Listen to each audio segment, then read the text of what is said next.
Bonjour et bienvenue dans ce module vidéo dédié à la formation aux produits de gestion des amendes Arval Amende Sécurité. Cet outil a été conçu à destination des chefs de parc dans le but d'améliorer et de simplifier la gestion des amendes reçues par les véhicules de leur flotte. Il permet un gain de temps, une meilleure traçabilité des amendes traitées et de simplifier la désignation du responsable de l'infraction. Cette solution est adaptée aux flottes profitant d'un faible volume d'amendes à traiter. Pour vous connecter, entrez votre adresse email et votre mot de passe dans l'espace conçu à cet effet. Cliquez ensuite sur Envoyer. Pour vous déconnecter, cliquez sur le logo contenant un cadenas dans le coin supérieur droit de la page. Pensez à bien vous déconnecter lorsque vous quittez l'application ou avant de fermer le navigateur. Vous voilà maintenant sur la page d'accueil. L'application est organisée par onglets, permettant de naviguer à travers la plateforme. Les informations transmises par l'outil sont généralement agencées sous forme de tableau. Une légende est disponible soit sur le côté du tableau, soit sur l'en-tête des colonnes. Vous avez la possibilité d'effectuer des recherches via des filtres et de trier les résultats en cliquant directement sur l'en-tête des colonnes. Vous pouvez également les exporter au format Excel afin de les gérer selon vos propres souhaits.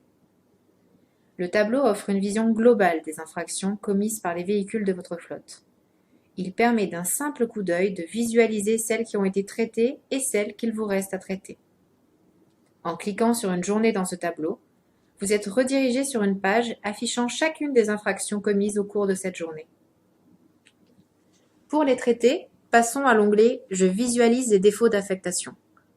Le tableau de cette page associe les infractions non traitées avec les immatriculations qui en sont à l'origine. Il vous donne la possibilité de désigner directement les conducteurs de véhicules. Pour traiter ces contraventions, cliquez sur la petite loupe située à côté d'une immatriculation et vous serez redirigé vers la page affichant les infractions commises par le conducteur du véhicule ou les conducteurs s'il s'agit d'un véhicule de pool. En haut à droite de la page, vous pouvez paramétrer vos alertes. Vous pouvez choisir de recevoir un email à chaque fois qu'un véhicule de votre flotte est en infraction, ou recevoir un rapport d'alerte qui résume le nombre d'amendes reçues sur une période choisie, au quotidien, à la semaine ou au mois. Choisissez ce qui vous convient le mieux, mais gardez néanmoins à l'esprit que vous disposez de 30 jours pour désigner le responsable de l'infraction. Passons maintenant à la désignation des conducteurs en allant à l'onglet « Rechercher et désigner ». C'est sur cette page que vous pourrez traiter les infractions. Vous pouvez définir votre propre filtre de recherche dans la zone prévue à cet effet. Pour traiter une amende, il vous suffit de cliquer sur un numéro « Avis de contravention, amende forfaitaire majorée » en bleu souligné. Une fois l'amende sélectionnée, nous arrivons sur une nouvelle page qui reprend ses caractéristiques. Sur cette page se trouve un menu déroulant dans lequel s'affichent les possibilités pour traiter l'infraction. Vous disposez de 30 jours pour désigner un conducteur ou une entité juridique, une filiale ou succursale par exemple. Sans réponse de votre part sous 30 jours, les autorités vous adresseront l'amende au format papier au nom du représentant légal de l'entreprise. Vous pourrez alors contester l'amende si aucun véhicule de votre flotte n'en est responsable. Si vous avez désigné dans les 30 jours et que la désignation est acceptée par les autorités, toute la responsabilité de l'infraction est reportée sur la personne physique ou morale désignée. Celle-ci disposera ensuite de 45 jours pour payer l'amende, la contester ou redésigner le responsable. Sans action au-delà de ces 45 jours, l'amende sera majorée. Mais voyons maintenant ces deux cas de désignation. Premier cas, la désignation du conducteur. Lorsque vous désignez le conducteur, vous devez cocher le sexe du conducteur, puis compléter les champs qui apparaissent. Vous aurez à renseigner ces informations à chaque désignation manuelle, même si vous désignez plusieurs fois le même conducteur. Les informations demandées par la plateforme sont les mêmes que celles exigées sur les amendes papier. Une fois cette opération effectuée, cliquez sur « Enregistrer » et c'est fini. La plateforme de gestion des amendes se charge du reste et transmet l'amende traitée aux autorités. Le conducteur désigné recevra une amende papier à son nom et adresse et pourra redésigner ou contester. Deuxième possibilité, la désignation d'une entité juridique.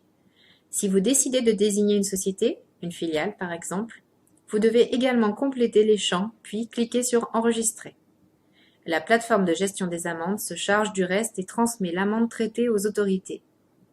La société désignée recevra par courrier une contravention au nom de son représentant légal. Elle devra, à son tour, redésigner ou contester la contravention. Si vous ne désignez pas sous les 30 jours impartis, les autorités vous envoient l'amende au format papier. Celle-ci est adressée au nom du représentant légal de votre entreprise. Vous pourrez toujours désigner le responsable ou alors contester l'amende. Vous pourrez également choisir de réinjecter l'amende dans la plateforme via l'onglet Admin en imprimant votre bordereau d'envoi des amendes papier. Cela permettra de traiter l'amende en ligne. Pour que cela fonctionne, il faut avoir préalablement transmis un scan de cachet commercial de votre entreprise à Arval. Dans tous les cas, désignation du conducteur, d'une entité juridique ou dans le cas d'une contestation, une fois l'infraction traitée, elle change de statut et apparaît désormais dans l'onglet Amende transmise. L'onglet Amende transmise affiche les contraventions reçues, traitées et transmises au sein de votre flotte. On peut ici effectuer une recherche en fonction de la date de l'infraction et par période de temps. Pour être en conformité avec la réglementation relative au traitement des données personnelles, CNIL, les amendes sont rendues anonymes. Pour ce faire, chaque immatriculation est remplacée par un numéro unique, exemple véhicule numéro 1. Les amendes restent archivées sur la plateforme pendant 18 mois, puis sont détruites. Pour avoir une vue synthétique de l'activité de la plateforme de gestion des amendes, les amendes transmises sont consolidées sous forme de diagramme dans l'onglet Tableau de bord. Des informations synthétiques telles que le ratio amende traitée par voiture ou l'évolution du nombre de contraventions reçues par mois y figurent. Ces informations courent également sur les 18 derniers mois. L'onglet Flotte vous permet de consulter des informations relatives à votre flotte. Ces immatriculations sont celles qu'Arval a déclarées aux autorités. Ce tableau peut vous servir par exemple à faire le lien entre une immatriculation et un modèle de véhicule, ou à vérifier rapidement si un de vos véhicules a bien été restitué à votre loueur. Nous venons de détailler l'ensemble des fonctionnalités offertes par la plateforme de gestion des amendes. Si vous avez besoin d'aide dans la prise en main, les onglets Aide et Contacts vous permettront d'avoir accès respectivement au guide d'utilisateur de la plateforme et à notre hotline disponible hors connexion. Attention! La hotline ne sera accessible qu'après la mise en place du contrat. N'oubliez pas qu'un site de démonstration et des identifiants sont également disponibles en ligne afin de faciliter la prise en main. Merci de votre attention.